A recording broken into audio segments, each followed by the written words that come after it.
Joko Widodo mendatangi kediaman pribadi Presiden Prabowo Subianto di Jalan Kertanegara, Jakarta Selatan. Para jurnalis pun dilarang untuk mendekat ke lokasi pertemuan. Yang saya laporkan adalah peristiwa dugaan pencemaran nama baik dan fitnah. Pencemaran nama baik.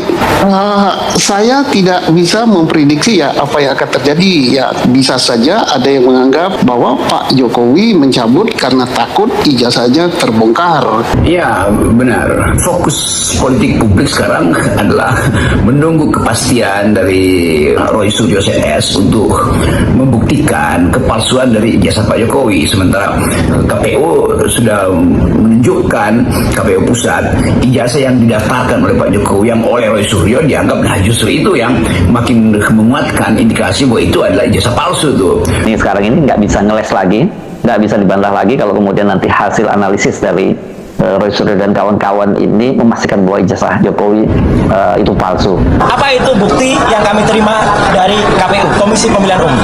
Alhamdulillah, proses yang lama itu tidak begitu saja. Proses yang lama dari KPU itu sudah kami terima minggu yang lalu bersama dengan Pak Dr. Bonatua Silalahi, dengan Pak Michael Sinaga. Ya, kami menjemput surat itu di KPU. Karena tidak hanya KPU sebenarnya, kami mengirimkan itu ke 8 institusi, termasuk diantaranya KPU Pusat, KPU DKI Jakarta, KPU Solo, dan beberapa tempat lain, termasuk juga ke ANRI, ya, Arsip Nasional Republik Indonesia dan tempat lain. Semuanya adalah harus memegang arsip itu, karena seorang presiden yang kemudian sudah mencalonkan diri selaku calon presiden waktu itu dan calon wakil presiden itu pasti selalu ada pertinggal suratnya. Tidak mungkin tidak ada. Dan analisis kami adalah menggunakan analisis yang sudah pernah digunakan, penampakan itu ketika pertama kali ditunjukkan oleh Dr. Sigit Sunarta tahun 2022 di kampus Unas Gajah Mada. Yang terakhir lucunya, oleh Rektor UGM tidak berani ditampilkan lagi. Padahal itu penampilan pertama. Penampilan kedua adalah ketika seorang kader partai, ya, partai gajah itu, ya, partai yang nggak punya ijazah itu, ya, itu menampilkannya di akun Twitter, di baik, apalagi penghinaan, fitnah itu juga tidak ada. Kalau di Polda Metro nggak akan bisa jalan. Wong objek yang menjadi masalah itu tidak bisa dibuktikan asli apa tidak. Polda Metro telah benar juga dia nggak bisa memajukan itu. Rismon CS nggak bisa dijadikan tersangka karena ijazah itu belum pernah dibuktikan asli apa tidak, sah apa tidak Pak Jokowi punya ijazah itu. Dan pihak Roy Suryo itu berhak untuk secara akademis meneliti terus itu, kendati itu isu politik. Tapi kita melihat pembuktian yang dibuat oleh kelompok Roy Suryo kan makin lama makin terasa bahwa memang ada metodologi dalam pembuktian itu. Sementara para buzzer Pak Jokowi hanya sekedar ya kami udah melihat itu asli, kami yakin 100% bahwa Pak Jokowi ijazahnya asli itu. Kami tidak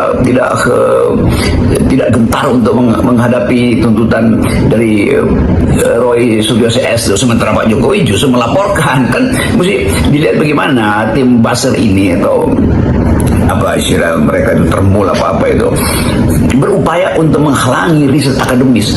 Padahal ini hal yang biasa aja kan, supaya pihak penyidik, pihak mereka yang berkepentingan dengan status ijazah itu juga bersiap-siap untuk bertengkar di pengadilan nanti, itu bukan bertengkar di talk show untuk hal-hal yang sensasional. Jadi kita mulai lihat bagaimana isu tentang dinasti Jokowi ini dibicarakan dari segala arah, dari soal ijazah Pak Jokowi, lalu mulai ijazah Bapak Gibran, lalu mulai indikasi korupsi dalam proyek pembangunan jalan di Padang Lawas jadi Sumatera Utara yang melibatkan Gubernur Bobi Nasution yang adalah bagian dari keluarga Jokowi.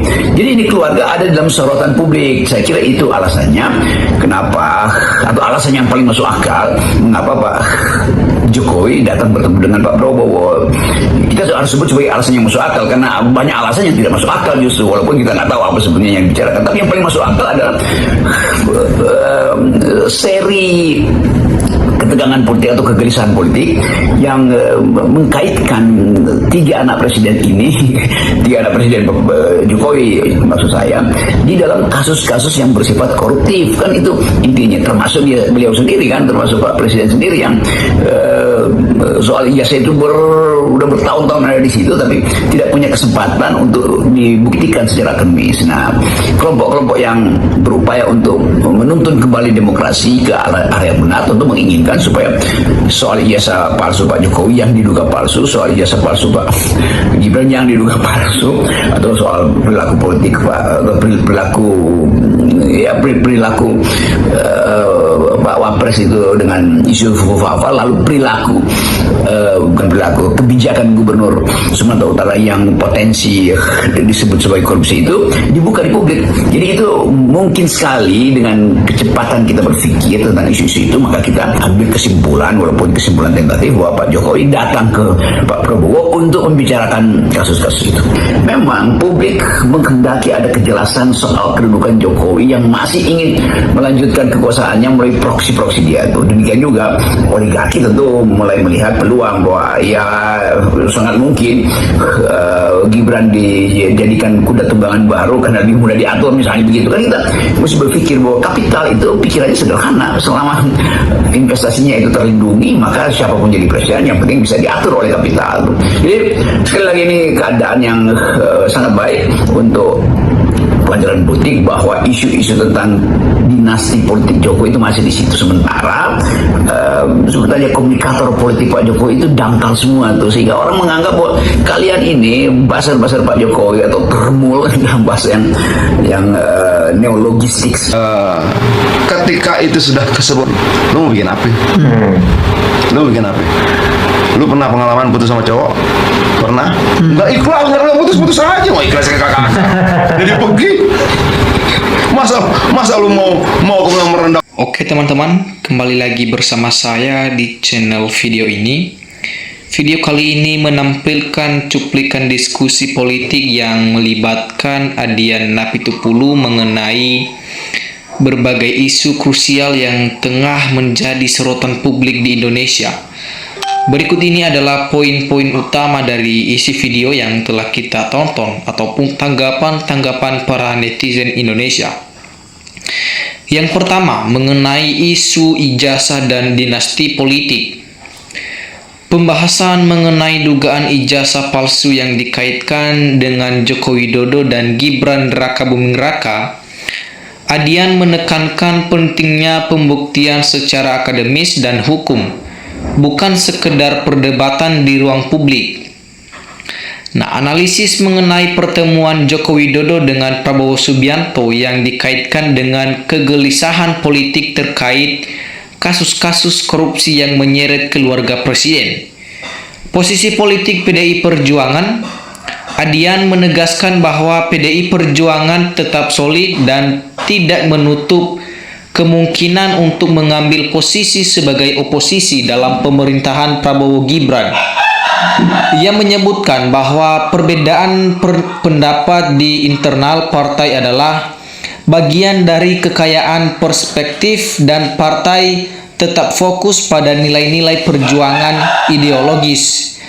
Tanggapan terhadap isu lain, menanggapi pertanyaan seputar Bobi Nasution dan isu politik lainnya, Adian lebih memilih untuk menekankan pada persoalan besar yang dirasakan rakyat, seperti kenaikan harga kebutuhan pokok dan listrik, daripada sekedar urusan personal atau drama politik.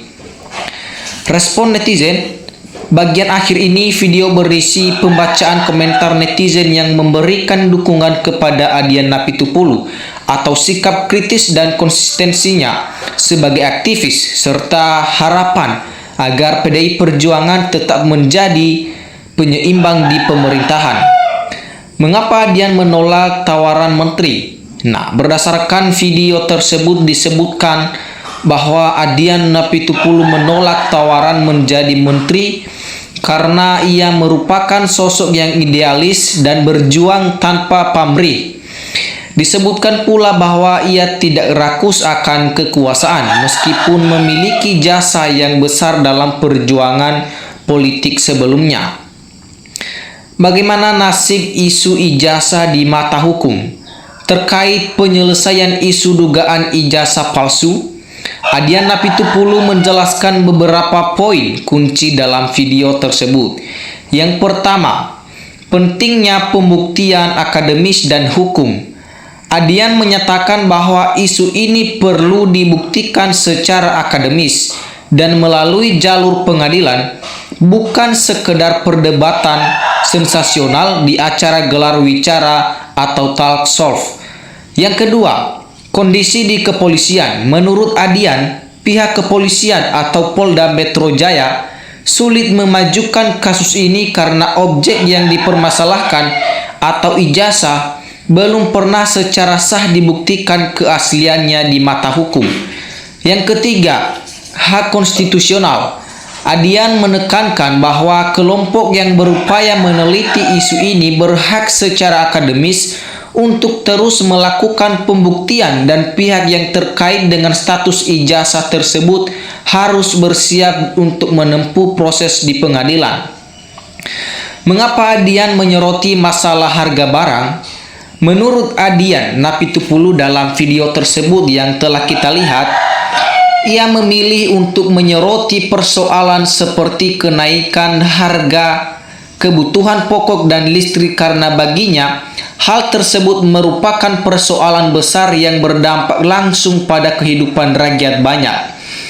Adian menekankan bahwa dibandingkan dengan urusan politik praktis atau drama personal, masalah ekonomi seperti kenaikan tarif listrik, harga BBM, biaya kuliah, dan ongkos sekolah yang naik, sementara gaji masyarakat tidak bertambah, adalah beban nyata yang dihadapi publik jauh lebih penting untuk dibahas.